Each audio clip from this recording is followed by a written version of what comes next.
E quando eu tive que trocar de lugar ali, falando com o Rafael, vamos evitar conflitos. A esposa não quer ar e eu quero ar-condicionado. Um é acalorado, o outro é esfriado. Como o nosso tema nestes dias aqui na igreja é relacionamento, é evitar conflitos, comecemos a evitar pequenos conflitos, para que as coisas não tomem, não é outra dimensão. E nós sabemos que desde que nascemos até o nosso último dia por aqui, nós vamos conviver com pessoas, mesmo que estejam debaixo do mesmo teto que nós, mas com experiências, com vontades, com desejos diferentes. E esse ajuste, ele não é nada fácil. Ele é um aprendizado constante. Então, como da primeira vez eu disse aqui não tenho um teólogo, eu estou compartilhando aquilo que eu estudei nesta semana, que eu peguei de outras pessoas e adaptamos a um pouco a nossa realidade, ao nosso estudo, para que nós sejamos edificados nesta noite.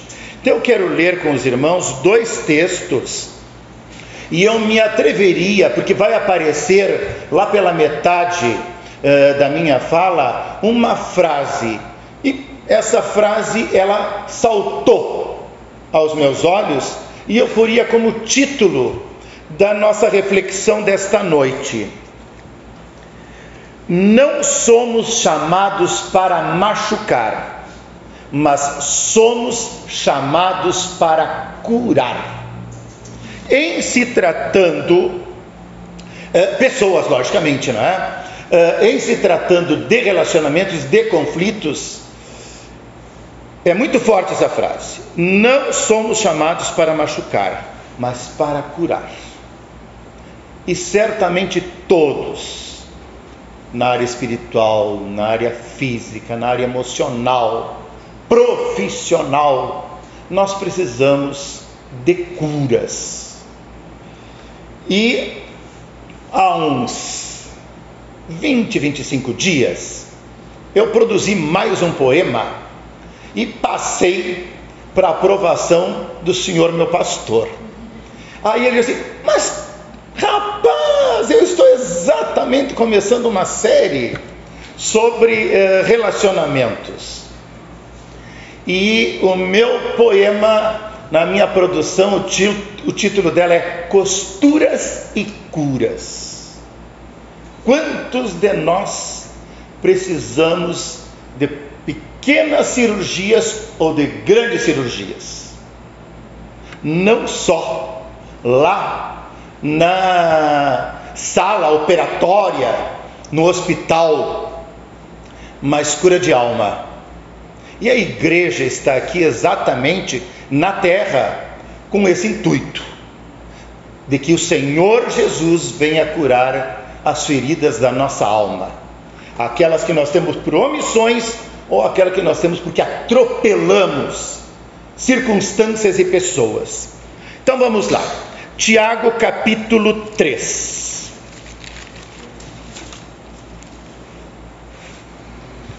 Tiago capítulo 3, versos 13 a 18. Tiago 3, 13 a 18. Quem entre vós é sábio e inteligente? Mostre mansidão de sabedoria, mediante com digno proceder as suas obras.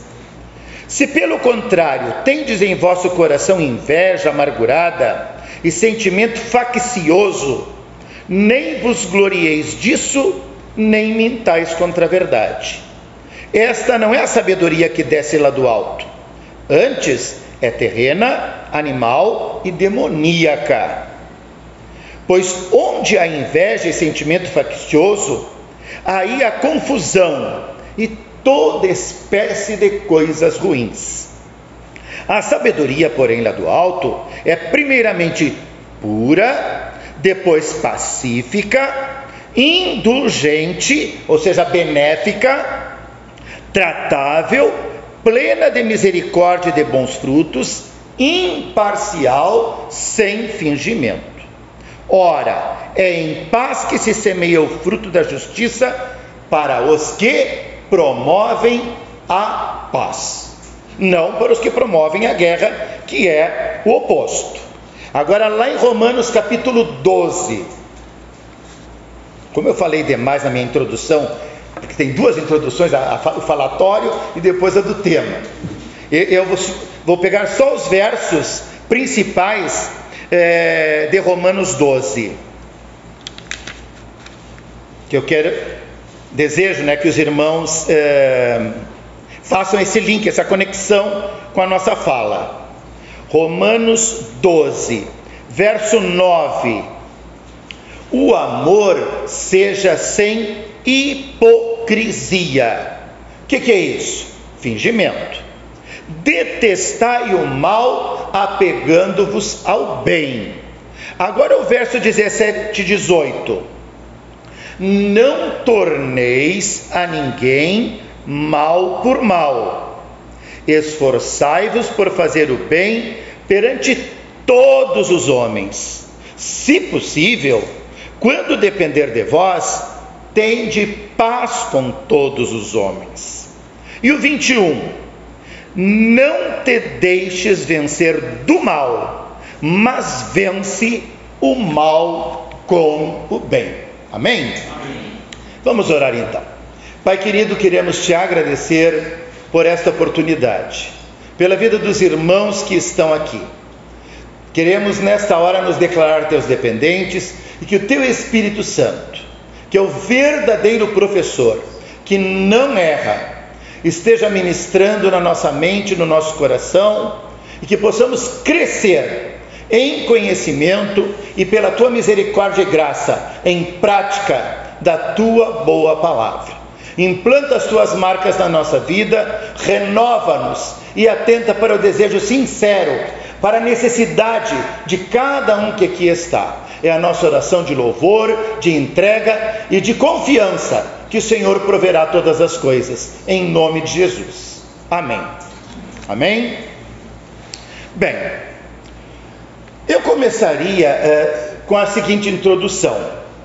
Hoje, a questão das relações interpessoais, elas estão sendo discutidas nas mais variadas áreas. Lógico que nós estamos aqui como um grupo que se denomina igreja. Só que nós temos relações familiares, primeiramente, relações entre irmãos, relacionamentos, e relacionamentos no mundo profissional, além de a nossa parentela, a nossa vizinhança.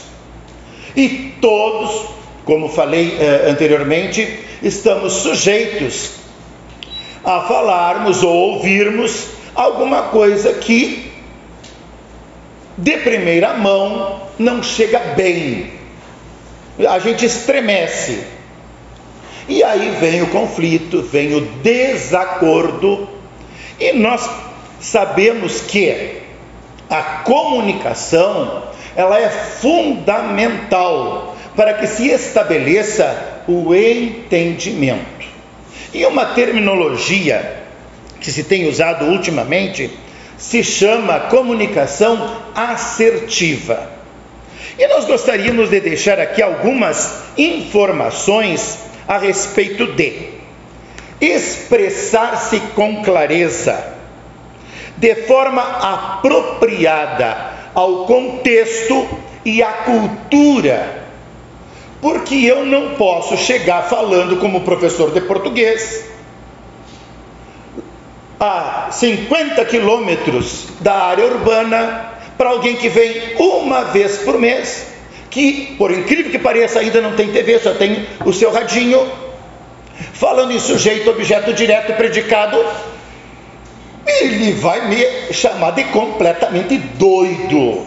Até alguns que estão aqui que não gostam e nem estão ligados da língua portuguesa. Então eu tenho que me ajustar. Eu tenho que trazer o meu discurso para que ele seja legível, inteligível. Isso em relação aos nossos sentimentos, em relação aos nossos pensamentos.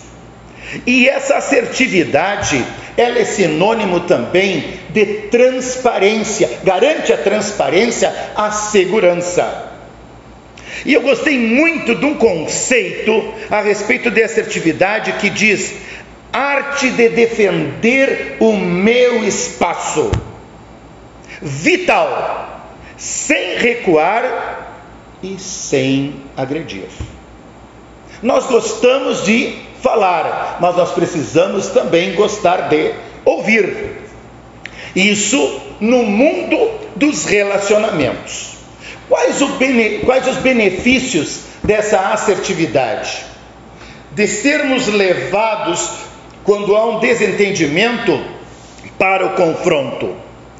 Preservar os relacionamentos. A base eu já dei, na leitura dos textos bíblicos. Ali está amparada a nossa fala. Confrontar significa acarear. Essa é uma linguagem técnica dos advogados. Investigar para ver quem está certo e quem está errado. Não é fácil enfrentar, mas é necessário enfrentar. Você está se dirigindo para o relacionamento no momento do enfrentamento e para a pessoa. Você está promovendo uma ação completa. Da mesma forma, coisas como afastamento, uma atitude que retrai defensiva, a imaturidade, o egoísmo, tudo isso tem o poder de infectar, de contaminar os relacionamentos se não houver o confronto.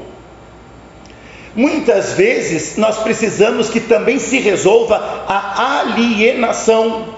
Por que fulano calou? Por que fulana se afastou? Se nós não tivermos essa sensibilidade, haverá realmente um bloqueio e essas pessoas ficarão distantes. Uma boa medida para a saúde de um relacionamento é despertar nas pessoas a capacidade de tomar uma atitude. Eu aprendi que oração, usando a própria palavra, é sinônimo de ação. Não adianta eu orar se aquilo que eu tenho de fazer, eu não faço. É preciso iniciativa. Deus vai me capacitar, mas quem terá de enfrentar, de falar, serei eu. Então é uma atitude nobre, fortalecendo, embora não possamos fazer ninguém mudar, nós podemos promover a mudança quando nós promovemos essa assertividade, quando nós levamos a situação realmente ao confronto, com franqueza, com eficiência, não pensando em nós mesmos, mas pensando também no outro. A falta de confrontação faz aumentar em nossa mente as características negativas que nós supomos serem da outra pessoa. Ele é muito cheio de si, ele se acha todo poderoso, essa é uma pessoa perigosa. Conceitos antecipados e equivocados. Evitar tornar-se parte do problema, se não for parte da solução, já é um problema, porque eu estou me omitindo. Evitar o confronto com pessoas que trazem consigo erros de comportamento pode contribuir para que o problema continue a existir, ainda impedir a busca de uma solução. De repente nós promovemos o erro, de repente o outro promoveu o erro, mas enquanto cristãos compete a cada um de nós. Depois nós vamos ver as formas, os requisitos, as dicas para que se promova esse conserto. Mas o importante é que eu esteja bem e que quem está perto de mim também esteja bem. Amém? Essa responsabilidade é nossa. Bem, conflitos, aí eu vou repetir o que foi falado pelo pastor Juninho no domingo passado. Eles estão lá no início da Bíblia. Tem inúmeros exemplos bíblicos. Então, em Gênesis 4, nós já sabemos da rivalidade que se deu entre Caim e Abel. Essa história aqui todos já leram, conhecem. Então, há conflitos que são inevitáveis. E, logicamente, que eles iniciam, e diríamos, começa na família, porque tudo começa na família, dentro de casa. Mas o importante é que nós tenhamos conhecimento das causas para poder ir em busca da solução. Como os relacionamentos familiares têm um potencial ainda maior de conflito do que outros relacionamentos, Deus tem alguns mandamentos bem claros na palavra que nos dão o suporte para que esses conflitos eles possam diminuir. E nós poderíamos dizer os conselhos bíblicos em relação à família, que o homem, todos os homens aqui presentes conhecem, devem respeitar, devem amar as suas esposas como seus próprios corpos. Que as esposas devem honrar o seu esposo como líder, como aquele que Deus escolheu para ser o seu companheiro. É uma liderança que está ali. Os filhos, lá em Efésios nós encontramos essas recomendações, que os filhos devem obedecer aos pais em tudo, que os avós devem se deleitar junto aos seus netos. E lá em Provérbios 17:6 está escrito: coroa dos velhos são os filhos dos filhos, e a glória são os pais. Ainda tem outro recado aqui a respeito desses relacionamentos, os bons conselhos, como é que nós devemos nos portar enquanto família. Romanos 12:10: amai-vos cordialmente, preferindo-vos em honra. Então, se eu quero ser honrado, eu devo honrar. E lá em 1 Pedro 3, há um outro conselho: sede todos amigos, misericordiosos, humildes. Então, conselhos que nos fazem aproximar e não nos dividir. Deus compara a sua igreja a uma família, e como tal, é assim que ela deve buscar o regramento para os relacionamentos interpessoais. Isso se aplica nos grupos e no individual, ou seja, dentro da nossa casa. Nós devemos tratar a igreja, ou seja, a todos que estão ao nosso lado, enquanto família cristã, como irmãos e irmãs. E nós sabemos que tem uma longa caminhada para que a gente conquiste essa posição. Famílias saudáveis proporcionam um lugar seguro para cada uma das pessoas que ali está expressar sentimentos, pensamentos, opiniões, desejos. As famílias não precisam concordar com tudo. A ausência de conflito familiar não é necessariamente o espelho de uma família saudável. Algumas famílias são governadas de uma forma autoritária. e há aquelas outras em que nada que deu que trincou, que quebrou, se pode discutir. Então esse desequilíbrio nos afasta, não nos aproxima da vontade de Deus. Ou abertura em excesso, ou fechamento em excesso. Daí a necessidade, repito, de equilíbrio. Deus projetou a família para ser um lugar onde cada um deve se sentir amado e valorizado, onde as diferenças possam ser respeitadas, os conflitos inevitáveis resolvidos pacificamente, ou seja, com diálogo, buscando sempre a paz. Ao lidar com conflitos familiares, aprendemos a ter humildade. O que cantamos? Bondade, paciência. Não ora por paciência, porque as provações vão se multiplicar, triplicar. Mas é um fruto que nós precisamos alcançar.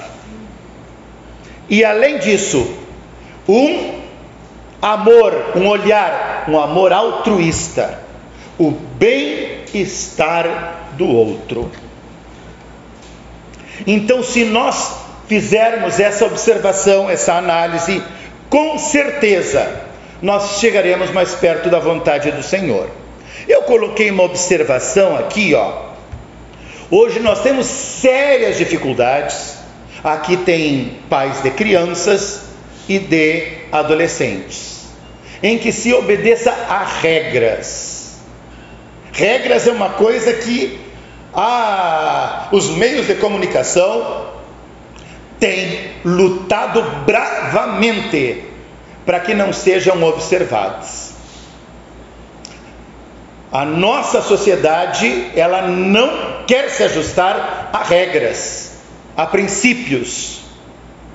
Tudo é livre e o certo e o errado está de acordo com aquilo que eu penso.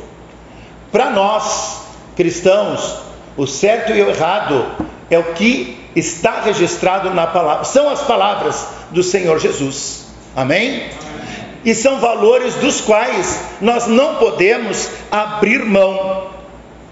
Então, muito cuidado precisamos ter para que não caiamos na permissividade. O certo e o errado, o concreto e o abstrato, ainda continuam em vigor. Bem, há um texto muito forte, lá em Tiago capítulo 4, que responde a uma pergunta: da onde que vêm as divisões? Da onde que vêm os conflitos? Tiago capítulo 4 diz assim, os primeiros 5 versículos: de onde procedem guerras, contendas que há entre vós? De onde, senão dos prazeres que militam na vossa carne? Cobiçais e nada tendes, matais e invejais e nada podeis obter. Viveis a lutar e a fazer guerras, nada tendes, porque não pedis. Pedis e não recebeis, porque pedis mal, para esbanjardes em vossos prazeres. Infiéis, não compreendeis que a amizade do mundo é inimiga de Deus? Aquele, pois, que quiser ser amigo do mundo, constitui-se inimigo de Deus. Ou supondes que em vão afirma a Escritura: é com ciúme que por nós anseia o Espírito, que Ele fez habitar em nós. Então aqui está declarado abertamente o que nós vivemos: uma batalha, um confronto aberto entre grupos com ideias opostas. E eu gostei muito, dentro das leituras que eu fiz, famílias brigam quando organizam uma confraternização. Quando a gente fala em confraternização, a primeira coisa que vem é o quê? Eu quero um momento de paz, de alegria, de comemoração. Eu participei, eu vivi isso aí, principalmente por causa do álcool. nesses movimentos, nesses ambientes. Aquilo que era para ser prazeroso acabava em inimizade. A Bíblia não é clara, muito clara, que o mundo jaz no maligno. Jaz no maligno. Existe conflito quando uma decisão importante tem de ser tomada. Nós vamos ver qual a atitude que nós temos de tomar. Em seguida, aquele momento que mais nós precisamos de sermos sensatos, equilibrados, é a guerra. Mas quem está por detrás de tudo isso? Nós também vamos ver. Qual é a origem dessas disputas? Responde Tiago capítulo 4. Ali está a resposta. E eu achei muito interessante uma colocação. Esse prazer, muitas vezes, porque há quem tenha prazer, o desmancha prazer, em trazer a guerra, o conflito. O prazer é a palavra que nós conhecemos como hedonismo, ou seja, um desejo egoísta. Um desejo ou sentimento que acompanha um estado de insatisfação. E na psicologia explica que a tendência para agir de maneira a evitar o que é desagradável e a procurar apenas o que é agradável para si, não se importando com o contexto. E na vida nós temos que avançar e recuar. Todos nós, independente da nossa idade, da nossa posição, nós precisamos entender a necessidade de renúncias. A vida é feita de renúncias. E eu destaquei também aqui a frase de um pastor e escritor, creio que Batista, Kistemaker, que diz assim, quando Deus não mais governa a vida do ser humano, a busca pelos prazeres assume o controle e a paz é perturbada pelas brigas e contendas frequentes. E a frase de um outro pastor e escritor batista: se há guerra do lado de dentro, também haverá guerra, consequentemente, do lado de fora. Qual é o nosso estado de espírito? Logicamente que o primeiro momento, quando há, um desconforto, um descontrole, é nós estremecermos. Mas o Senhor nos concede as armas, as ferramentas devidas para nós quebrarmos essa linha de ação e chegarmos à pacificação. Então, aqui a respeito ainda do hedonismo, de certa forma, sempre que precisamos abrir mão de algo que nos satisfaz, reagimos com ira, raiva, autodefesa, que tem como consequência o ataque ao que ou a quem não me satisfaz. Então eu reajo dessa forma. A busca incessante por querer ter sempre razão e vencer uma discussão, ela só gera desgaste, por causa da nossa postura egoísta. Então não queira estabelecer o seu reino, permita que se estabeleça o reino de Deus. Amém? É a vontade dele que deve imperar. A motivação da sua oração diz muito sobre o que esperar como resposta. Você deve submeter os seus desejos ao Senhor. Deus usa a oração para moldar o nosso coração conforme a sua vontade. Ele quer que os seus filhos desejem aquilo que ele deseja. Quando você decide satisfazer seu desejo egoísta, aqui é muito forte, você se torna uma pessoa mundana. E isso está registrado lá em 1 João 2, 15 e 16, que com certeza os irmãos conhecem, já leram a respeito dos desejos da carne, dos desejos dos olhos, da soberba da vida, enfim. Deus jamais vai providenciar algo para que nós não precisemos. E aí eu achei muito importante, tenhamos então como objetivo a glória de Deus. O meu trabalho deve glorificar a Deus. O meu estudo deve glorificar a Deus. Os meus relacionamentos no meu ambiente de trabalho, na minha família, ou seja, com as pessoas, devem glorificar a Deus. Devo tirar férias também para glorificar a Deus. Amém? Então esse é o propósito principal.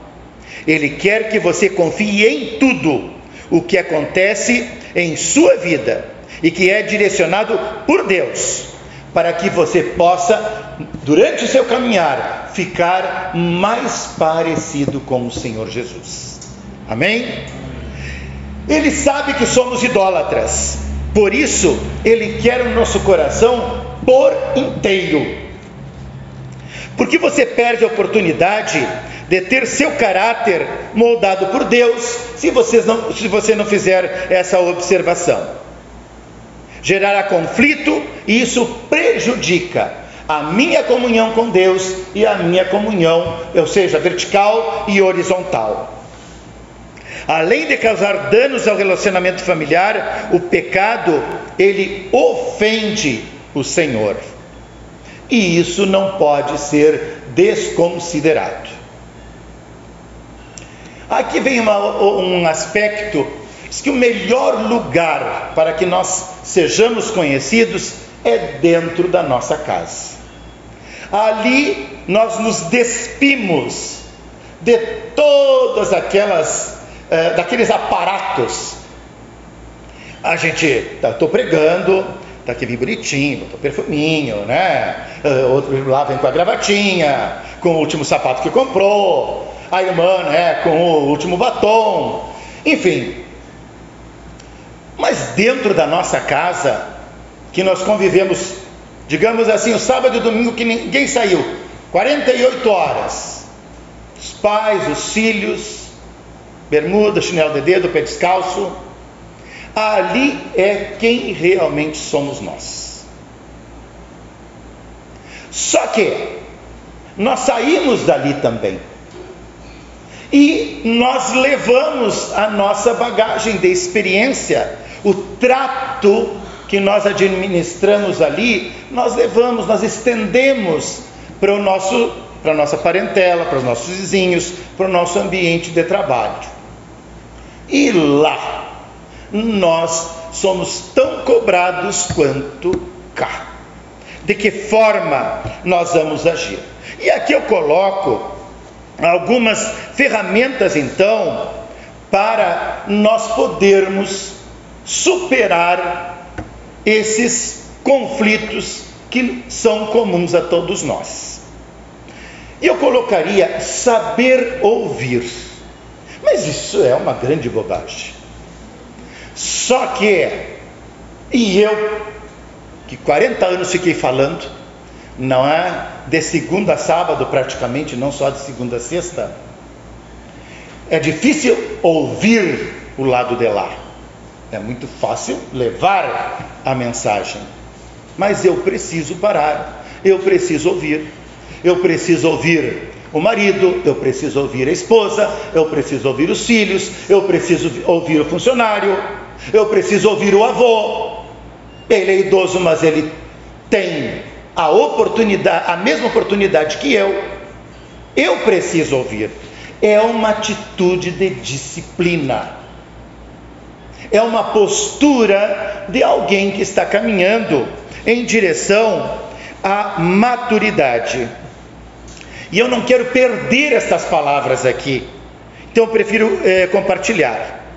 Somos sôfregos ansiosos para impor a nossa posição quando nós estamos em conflito. Queremos de toda forma, mesmo que estejamos errados, mostrar que somos os certos. A Bíblia, porém, nos ensina que saber ouvir é um poderoso segredo. Para não passarmos vergonha, sermos insensatos. Porque em Provérbios 18:13 diz: quem responde antes de ouvir, comete insensatez e passa vergonha. Eu já li e não prestei atenção. Eu já li e não pratiquei. E hoje, que eu tenho que ensinar, eu tenho não só que levar um, mas 2 puxões de orelha. Porque nós somos assim. Aprenda a deixar a outra pessoa expor o ponto de vista. Muitos conflitos ocorrem, se mantêm pelo fato de não se dar a oportunidade para a fala.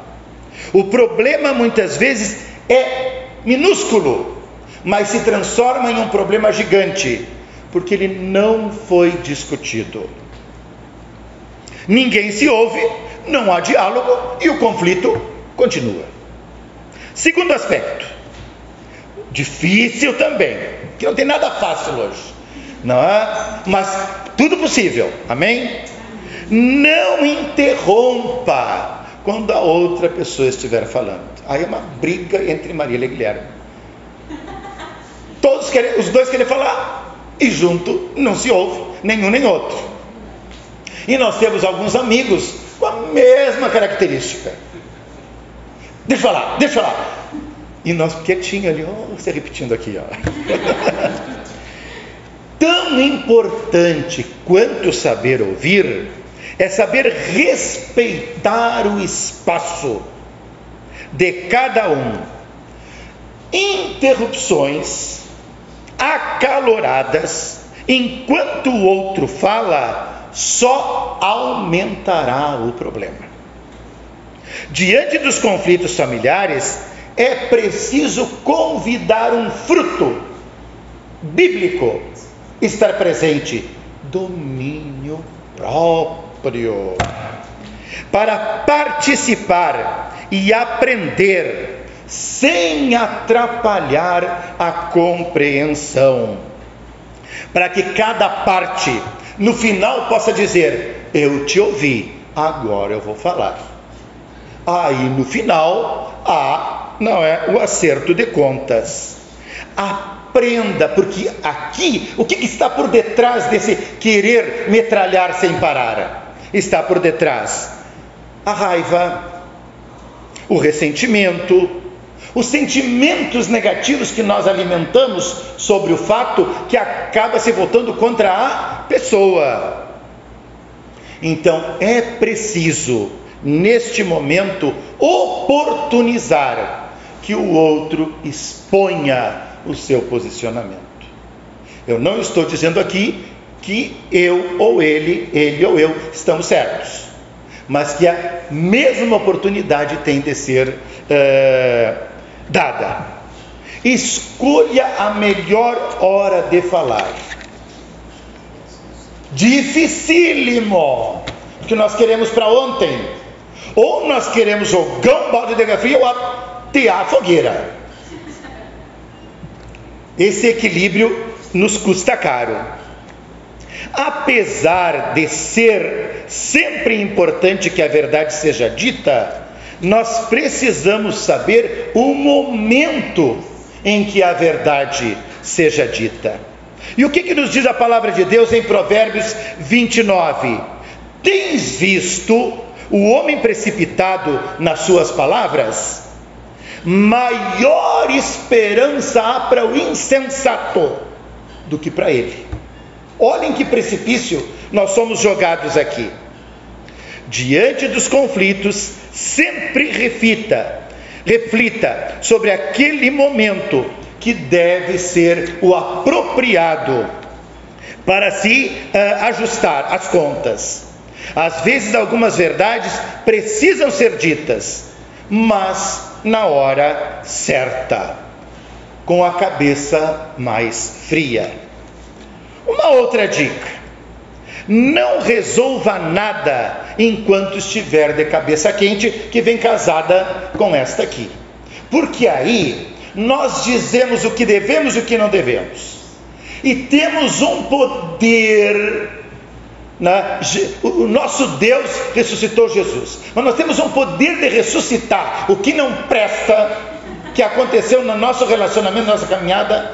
Meu Deus, há 20 anos tu fizeste tal coisa, guardou, estava lacrado, esperando a hora para dar o bote. Isso prejudica, isso tenta diminuir a outra pessoa e demonstra que não houve cura, que não houve perdão. Quando estamos alterados emocionalmente, nossas decisões deixam de ser racionais. Provérbios 14:30, o que a Bíblia nos diz? O ânimo sereno é a vida do corpo. Com certeza os irmãos têm no seu círculo de amizade aquela pessoa tranquila, aquela pessoa de bom senso. Eu tive uma colega extraordinária, ela me chamava de filhinho. Eu tinha 28 anos, era diretor de uma escola e ela estava por aposentar. Mas ao eu ouvir a voz daquela mulher, ao ela entrar na minha sala, não era cristã, mas a paz e a sabedoria que ela me transmitia, eu tive o prazer de ser convidado, realmente sem esperar, para os 80 anos dela.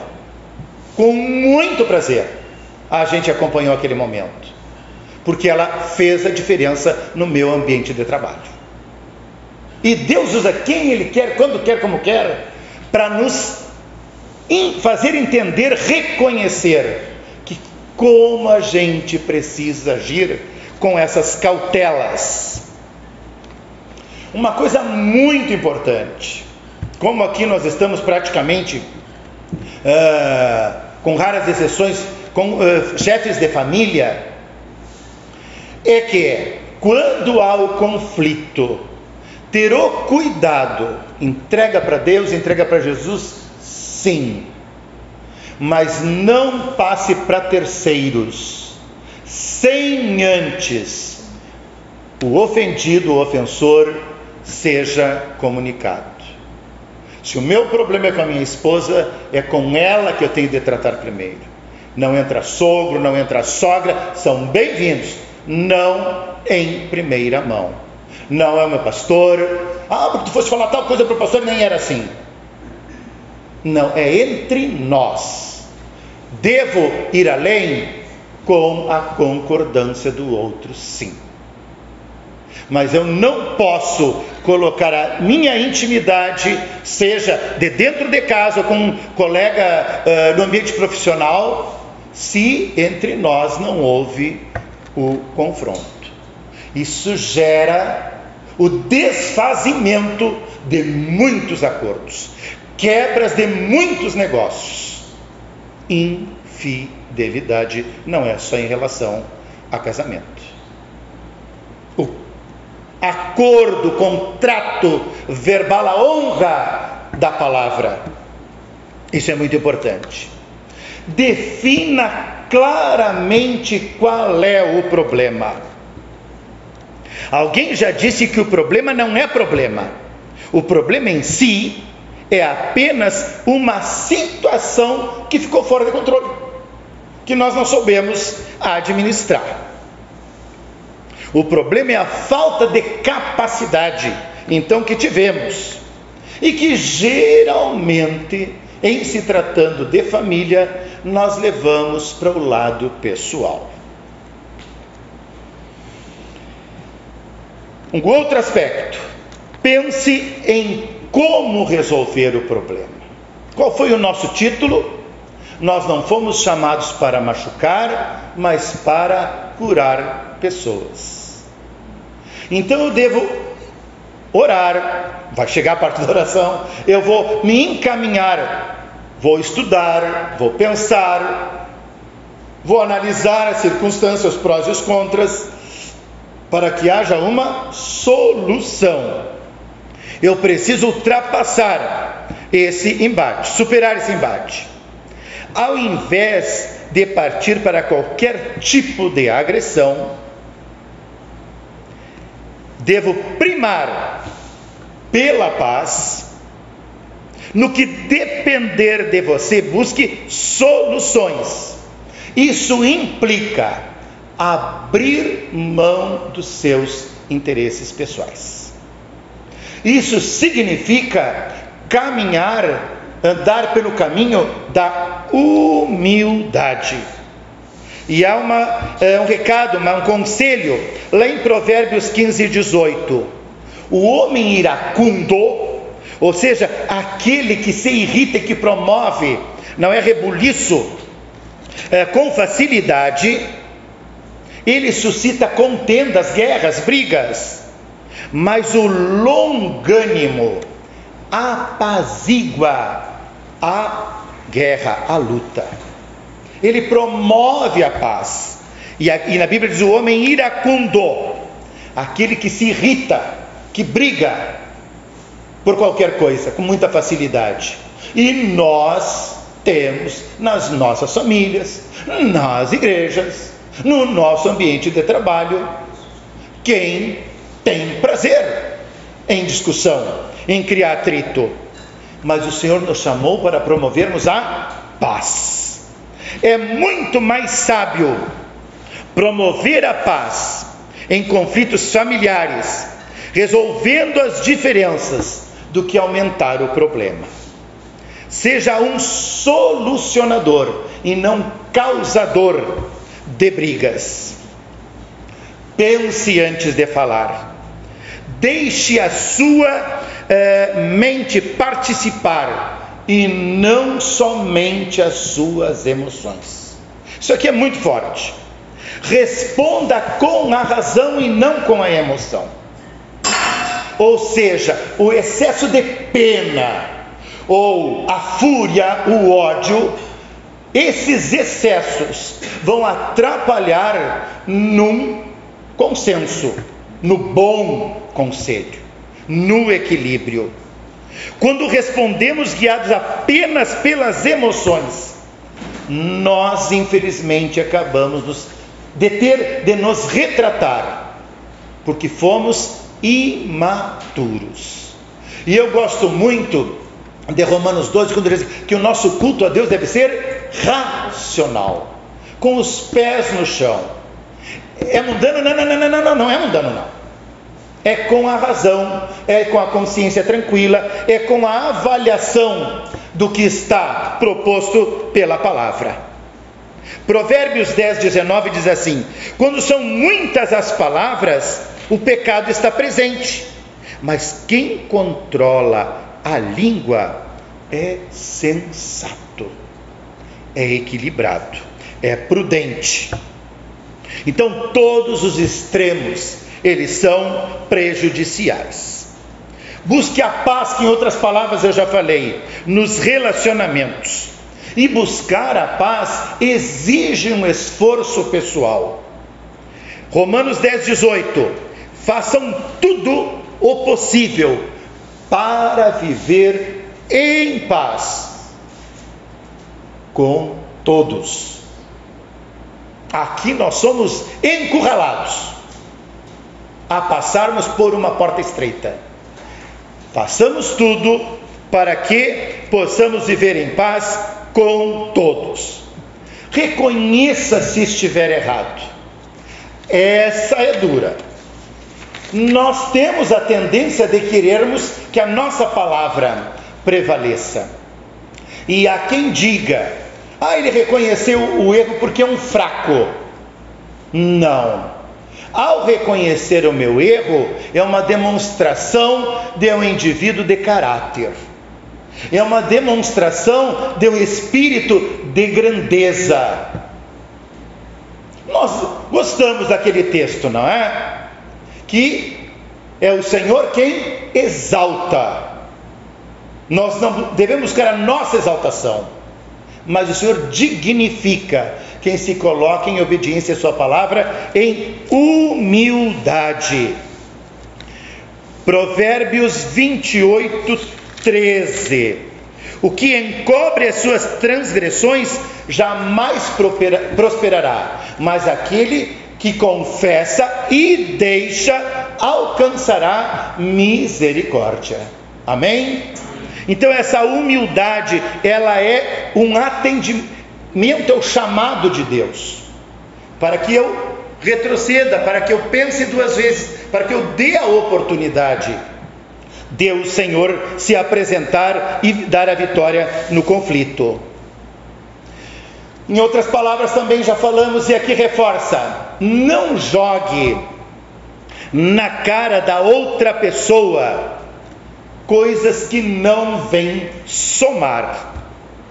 Provérbios 16, 24 diz assim, palavras agradáveis são como favo de mel, doces para a alma, medicina para o corpo. Amém? Estes textos, como bem disse o pastor no domingo passado, de Provérbios, são de uma sabedoria fantástica. Ainda eu lia hoje sobre filósofos, sobre o que o filósofo diz. E o comentarista dizia assim, se o filósofo estiver dizendo o que está aprovado na Bíblia, eu concordo com ele. Ele pode ser um grande pensador, mas ele é um ser finito, e eu sirvo ao Senhor dos senhores, ao Rei dos reis. Então as palavras dos filósofos têm muitas verdades que se podem seguir, praticar, mas a essência é a palavra de Deus. Então é aqui que está fundamentada a minha fé. Nasceu, viveu, cumpriu sua missão, enfrentou a cruz, morreu, ressuscitou e vivo está. Nenhum filósofo, Jesus sim. Amém? Então, exercite o perdão. Mais uma dica: dificilmente os conflitos familiares se resolverão se o exercício do perdão não estiver presente. Jesus nos ensinou primeiro perdoarmos para sermos perdoados. Mateus capítulo 18.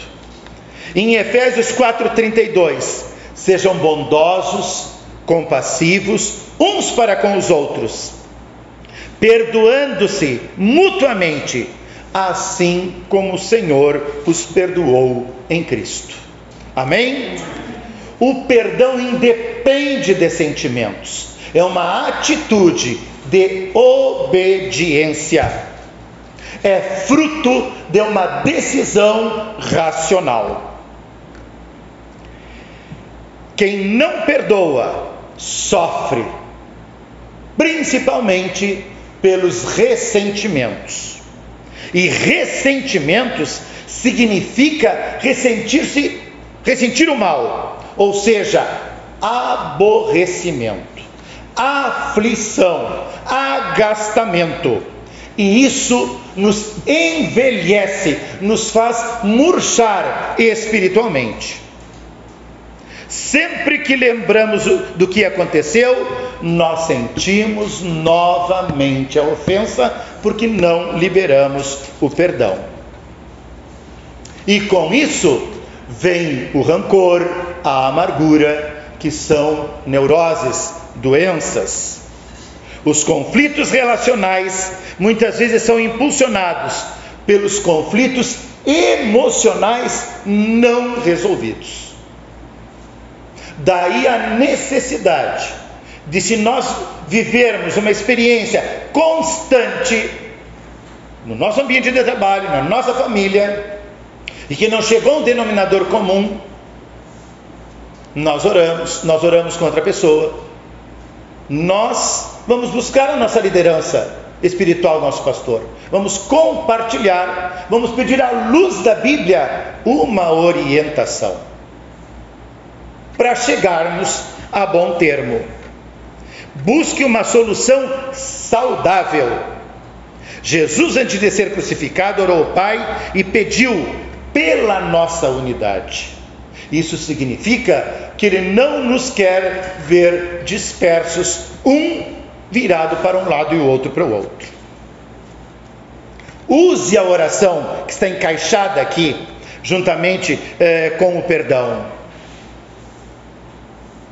Se eu tenho depois de eu, não é, ofendido e ofensor, assim como falamos que terceiros não entrem sem antes haver esse confronto.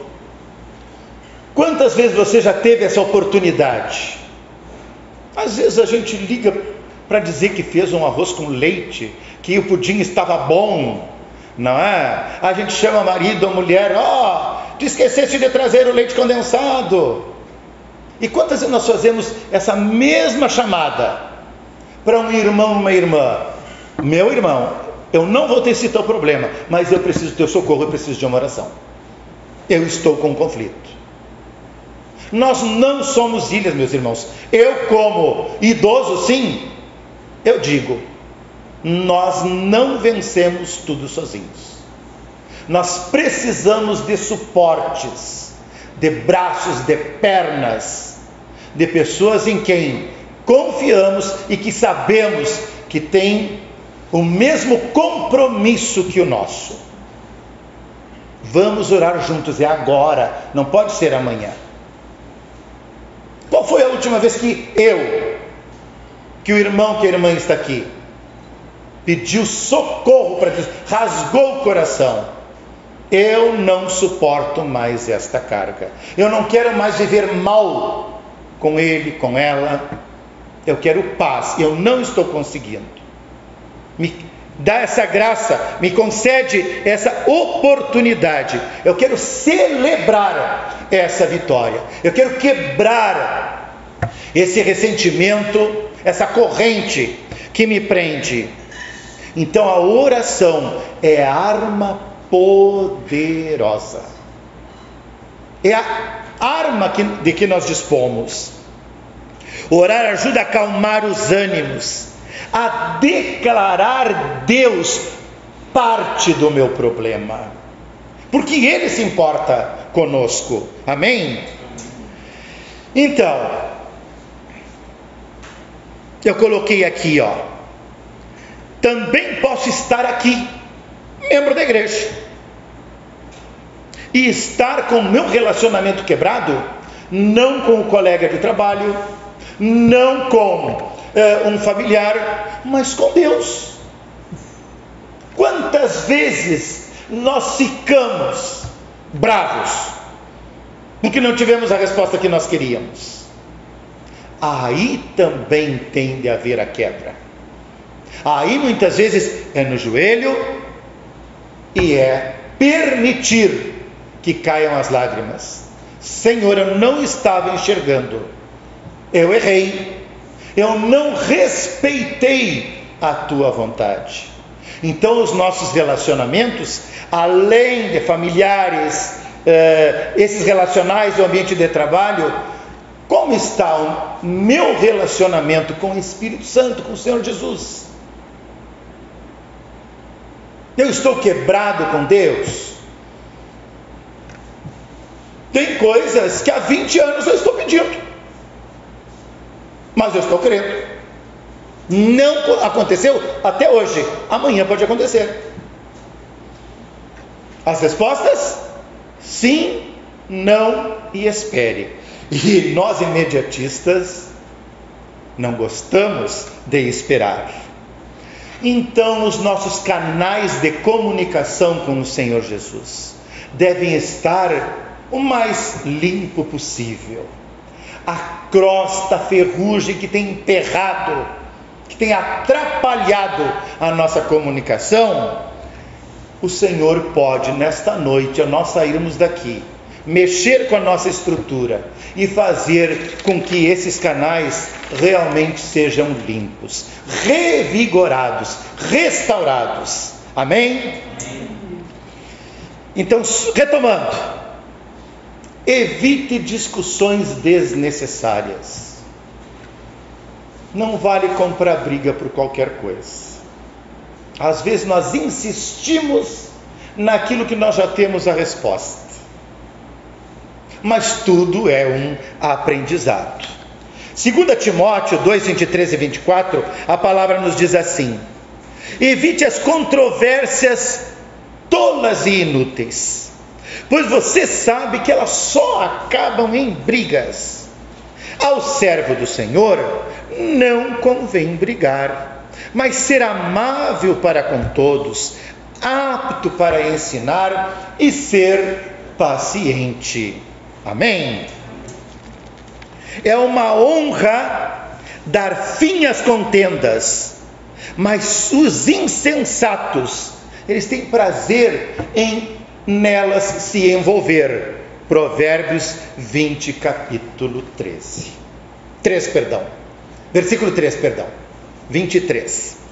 Muitas vezes entramos em discussões desnecessárias. Precisamos estar atentos. Existem certas coisas pelas quais não valem a pena comprar briga. Responda com mansidão. Provérbios 15, 1. A resposta calma desvia a fúria, e a palavra grosseira, ríspida, ela desperta a ira. Nós sabemos que não é fácil, diante da turbulência, nós sermos mansos. Quando respondemos a palavra dura com mansidão, nós quebramos um ciclo, e o Senhor Deus é honrado. Nós quebramos a corrente. E eu coloquei um aleluia bem grande aqui nesse versículo de Provérbios 25, 15. Com muita paciência pode-se convencer uma autoridade, porque a língua branda, ela quebra até os ossos. Isso aqui não é palavra minha, é o Senhor Jesus. Quantas questões nós temos duras na vida. Parece assim, é um portão de ferro que nada perfura. Mas o Senhor Jesus, que está do lado de cá, está do lado de lá também. E Ele quebra as trancas de ferro. Ele despedaça os grilhões. É a palavra de Deus. O Senhor é aquele que traz à existência as coisas que não existem. Amém? E quando nós estamos com os nossos relacionamentos curados, com certeza a vida, ela se move mais. Tenha uma visão espiritual do conflito. O segredo para a vitória é conhecer a estratégia do inimigo. Não ignoreis os desígnios. Não trata tudo só no oba-oba. Analisa com profundidade à luz da palavra de Deus. Dividir, porque o confronto, a briga, relacionamentos quebrados é divisão. Dividir para conquistar é estratégia do diabo. É o que diz a palavra. A nossa luta não é contra pessoas, mas contra poderes e autoridades. E aí o versículo continua em Efésios 6,12. Fale sempre, estamos encerrando. Fale sempre com amor. Efésios 4,15. Seguindo a verdade em amor, cresçamos em tudo naquele que é a cabeça, Cristo. Cada um de vocês abandone a mentira e fale a verdade ao seu próximo, pois nós somos membros uns dos outros no corpo.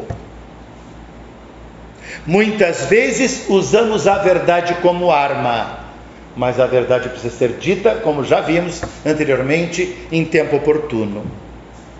A verdade dita em amor, num contexto de relacionamento, não de afrontamento.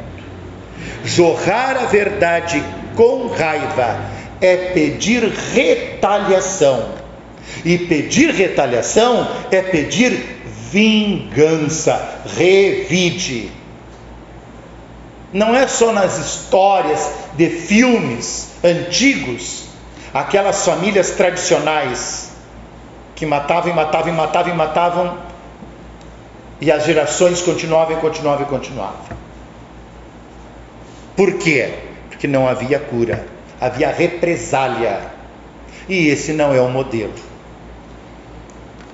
Não saia da vossa boca palavra torpe, mas de edificação. Efésios 4:29.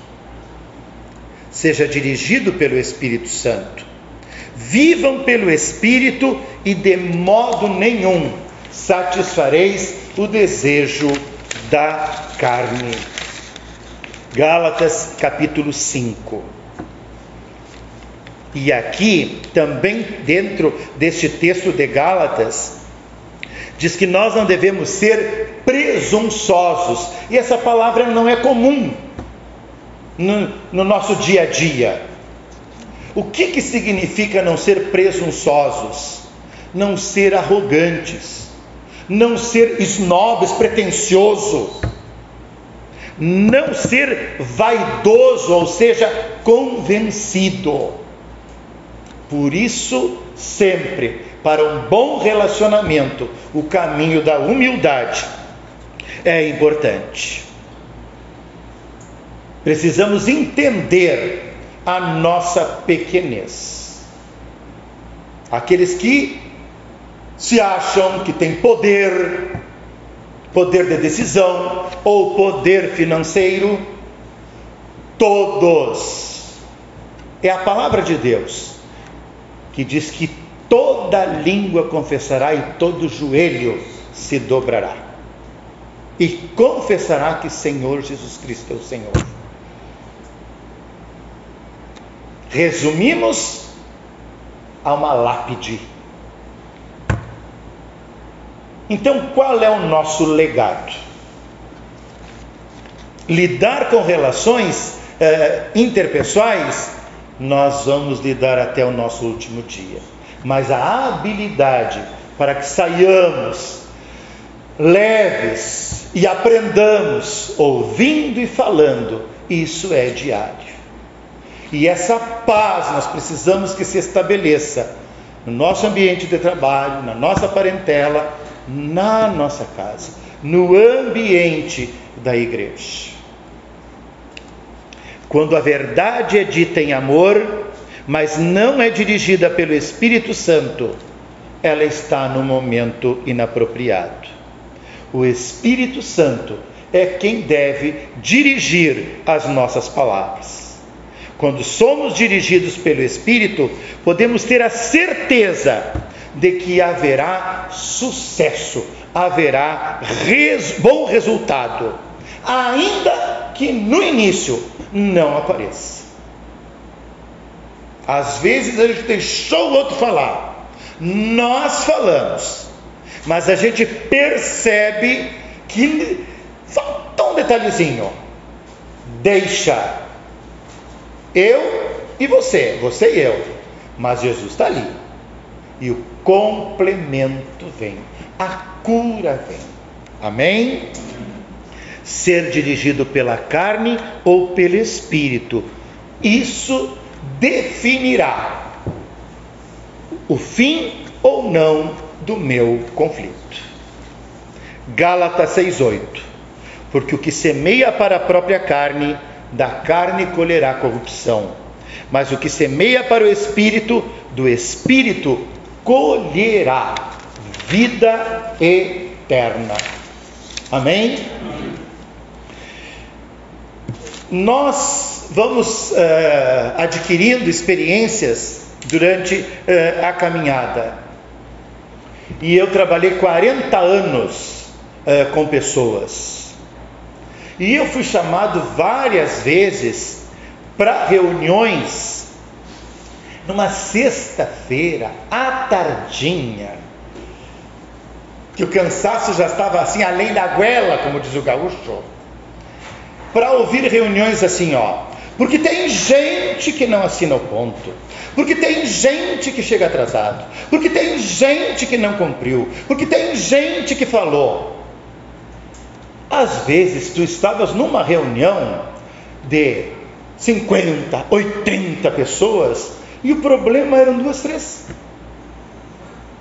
Quem é gestor, administrador, o bom senso, na minha humilde visão, recomendaria: chama essas santas criaturas e diz o que tu pensas e mata a cobra com a paulada na cabeça, não no outro lugar. Às vezes na nossa casa nós fazemos aquele barulhão também, porque tem gente que não tira a toalha do chão, porque tem gente que só coloca. Eu aprendi que tem, sabe aquela expressão, só desenhando? Tem que desenhar, meu irmão. Então, às vezes tem que desenhar. A criatura não alcançou ainda o teu nível, alto nível de exigência. Se nós não soubermos administrar as pequenas coisas ali, o pai e a mãe são gestores, são administradores. Lá no mundo do trabalho, tu vais ter 15, 20, 30 colegas, cada um com uma história. Então, é pesado. Mas vamos direto ao ponto. Vamos tratar com clareza, porque isso gera segurança. Olha a minha palavrinha lá do começo: assertividade. Uma boa comunicação. Se tu tens a consciência de que está certo, que não está ferindo a palavra, avança.